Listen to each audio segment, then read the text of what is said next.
am so thrilled to announce to you all that I am running for mayor of New York City.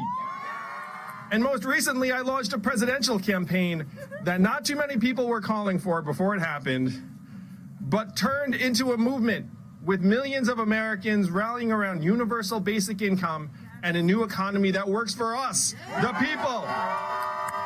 That campaign, too, was made possible by the support I received right here in New York.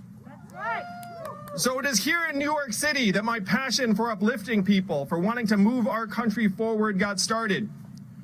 And now that we are facing this historic crisis, I am aiming to unleash and channel that energy for a human-centered economy right here in New York, my home. I'm running for mayor for a very simple reason. I see a crisis and believe that I can help.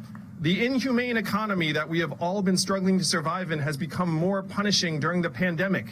The problems of poverty and economic insecurity that we have faced for decades have now been strengthened and magnified. And New York City has become the front line for our nation's struggles. We need bold ideas and a fresh approach to revive our city. So we need to break away from the politics of old. You know what I'm talking about? Where we are fighting over who is to blame and who failed to deliver, when in reality the people have been losing and it is tearing our city apart. We need to rebuild New York not as it was, but as how it deserves to be. The first part is core to what I've stood for since I started in public service. We need to make New York City the COVID comeback city, but also the anti-poverty city. As mayor, we will launch the largest basic income program in the history of the country, right here in New York.